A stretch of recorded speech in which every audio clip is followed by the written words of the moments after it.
కోటవరట్ల మండలం వెంకటాపురం గ్రామ శివారులో శ్రీ ఉమానామనందీశ్వర ఆలయ కమిటీ సభ్యుల ఆధ్వర్యంలో ఘనంగా అన్న సంతర్పణ కార్యక్రమం జరుపుకున్నారు. భక్తులు భారీ ఎత్తున పాల్గొని మొక్కులు, దర్శనాలు, భక్తులకు ఎటువంటి ఇబ్బంది కలగకుండా కమిటీ మెంబర్లు లైన్లో పంపించి దర్శనం చేయించుకున్నారు. ఈ కార్యక్రమంలో కోటవరట్ల మండల TDP youth committee president Tirumalarao పాల్గొన్నారు.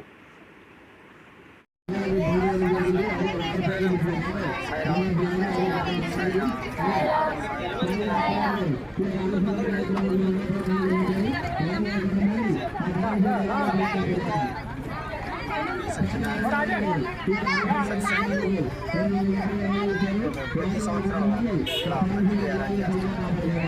భగవంతుడు ఆ కార్యక్రమం ఏకానంగా సంవత్సరంలో కార్యక్రమాలు చేస్తాం. స్వామి రోజు నవంబర్ 23కి ఊరు మొత్తానికి అరేంజ్ చేస్తాం. ఇక్కడ ఎలా చేస్తున్నారో అలాగే చేస్తాం. అంటే ఫంక్షన్లు అయ్యేవారు కనుక ఇదవరు మా సాయిని కూడా చేస్తాం. చక్కగా వాటిని అందరూ ఆనందంగా ఆయన చేస్తూ ఉంటారు.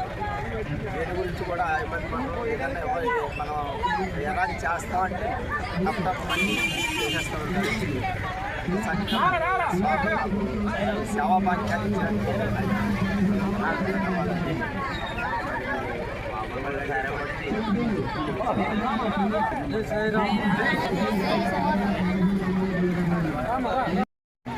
నమస్కారం. నా పేరు తిరుమలరావు. నేను కోటవరట్ల మండలం మాది వెంకటాపురం గ్రామంలో ఉమానామలింగేశ్వర దేవాలయం గత 7 సంవత్సరాల నుంచి నిర్మించడం జరిగింది. ప్రతి సంవత్సరం అంటే ఒక ఆనవాయితీగా ఈ భోజనాలు కానీ లేదంటే ముందు ప్రతి సంవత్సరం ఫస్ట్ భోజనాలతో పాటు ముందుగా కళ్యాణం అనేది జరుపుతూ ఉంటారు. కళ్యాణం రుద్రాభిషేకం జరుగుతుంది. ఆ రుద్రాభిషేకం జరుగుతూనే సాయంత్రం పూట అమ్మవారిని ఊరేగింపు జరుగుతుంది. అత్యంత వైభవంగా ప్రతి సంవత్సరం జరుగుతుంది. కాకపోతే ఇదంతా ఒక కమిటీగా ఉన్నారు, శివాలయం కమిటీ వాళ్ళు. ఈ కమిటీ వేసుకుని కమిటీ ఆధ్వర్యంలో పెద్దల సహకారంతో నిర్వహించడం జరిగింది. ప్రతి ఏటా కూడా గ్రాండ్గా జరుగుతూ ఉంటుంది. ఈ సంవత్సరం కూడా అదేవిధంగా నిన్న ఆదివారం నాడు కళ్యాణ మహోత్సవాలు జరిగి నైట్ రుద్రాభిషేకాలతో పాటు నైట్ ఇక్కడే జాగారం చేస్తారు భక్తులందరూ. అదేవిధంగా రాత్రి కొన్ని వేషధారణతో ఊరేగింపు కూడా జరిగింది. ఈరోజు సోమవారం నాడు పురస్కరించుకొని భక్తుల అందరూ చుట్టుపక్కల 2-3 గ్రామాల నుంచి వస్తుంటారు. ఎక్కువ ఈ అన్న సంతర్పణ కోసం అదేవిధంగా స్వామివారి ఆశీర్వాదం ఇది కూడా కమిటీ ఆధ్వర్యంలో జరుగుతుంది. కమిటీకి సంబంధించింది. ఈ కమిటీకి కొంతమంది పెద్దలందరూ సహకారంతో ప్రతి సంవత్సరం గ్రాండ్గా చేస్తూ ఉంటాం.